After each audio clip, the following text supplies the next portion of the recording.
Dom Sinibaldo de Mas e Sans.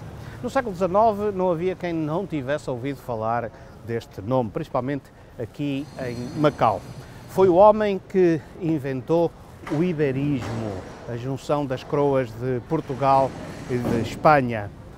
E foi também o homem que era para comprar Macau e vendê-lo à China. Fracassou nos dois intentos, mas foi tão famoso quanto depressa caiu no mais profundo esquecimento das pessoas.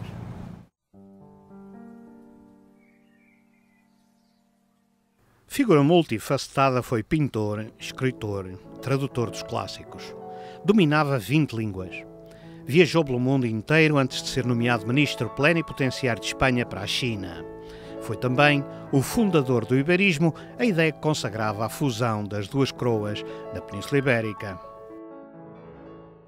Foi ali, atrás daquelas janelas do primeiro andar do Paço Episcopal, que 5 figuras se reuniram para resolver os problemas das duas potências coloniais da altura, Portugal e Espanha. E assim nasceu, ali também, num jantar feito à luz dos candelabros do Paço Episcopal, a ideia do iberismo, a junção da coroa de Portugal e de Espanha numa só, para salvar o império colonial das duas nações.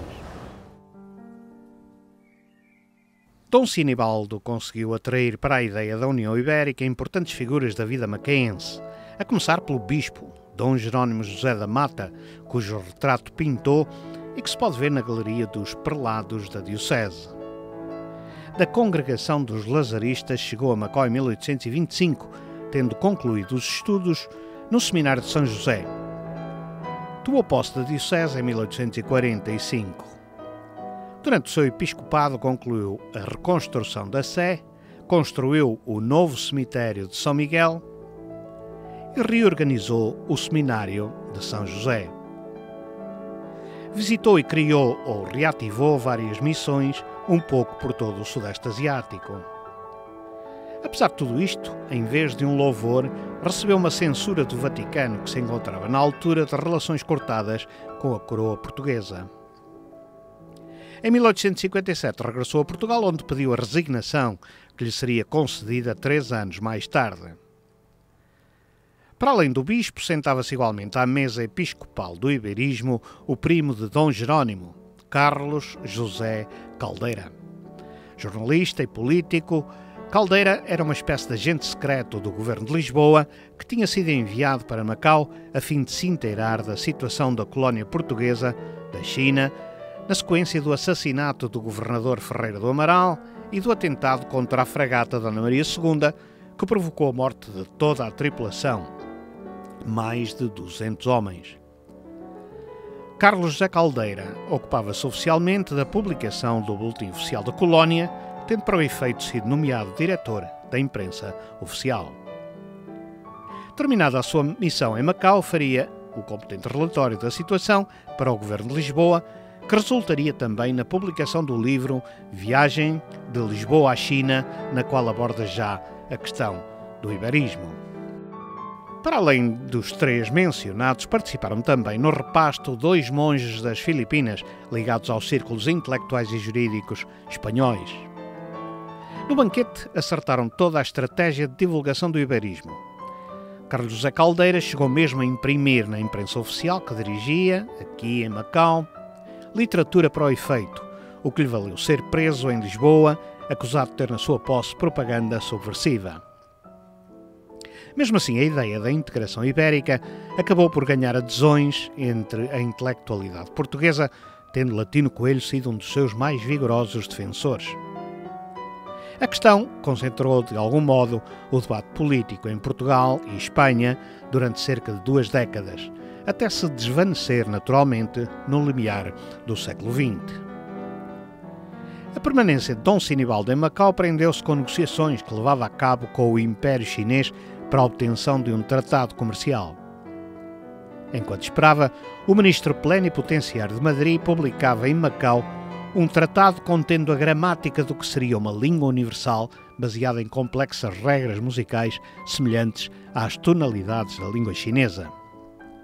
No entanto, a sua nova língua, apesar de ter sido discutida por importantes linguistas, nunca seria adotada, e o Esperanto nascente acabaria por remeter a sua obra para a prateleira das inutilidades esquecidas.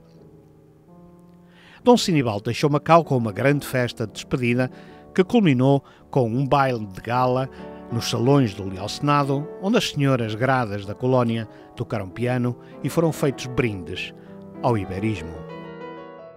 Depois disso, Dom Sinibaldo de Mas regressou à Espanha para voltar outra vez à China, a fim de concluir um tratado comercial com o Império do Meio com sucesso. Mas a sua ligação a Macau não acabou aqui. A Inglaterra, detentora do monopólio das alfândegas chinesas, controlava as fronteiras de todo o Império, exceto em Macau. Este ato era inaceitável para Londres, que decidiu fazer com que Macau regressasse à China. Para o efeito, encarregou os serviços de inteligência de efetuarem as diligências necessárias para o efeito, numa ação secreta denominada Operação Amelie. Os agentes ingleses puseram-se em campo e chegaram à conclusão que a melhor figura para tentar convencer o governo de Lisboa a vender Macau era precisamente Dom Sinibaldo. Para o efeito, o governo chinês passou-lhe esta credencial que lhe concedia plenos poderes do governo imperial para comprar Macau a Portugal. Tudo parecia bem encaminhado até que um telegrama cifrado lançou um balde de água fria nos planos secretos de Londres. O telegrama do Intelligence Service continha uma série de números e um código 9735. Depois de descodificado pelos oficiais de cifra, era este o texto em claro. Apesar de todos os esforços, o governo português diz não. Dom Sinibaldo morreu em Madrid 1868. Operação Venda Macau inviabilizada. Assinado Duncan Campbell, diretor-geral das alfândegas da China.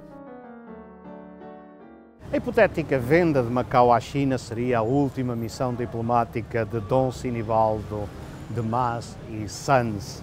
Bom, e com as influências que ele detinha na corte de Lisboa e no Parlamento, bem poderia ter sido um facto consumado que teria mudado então toda a história.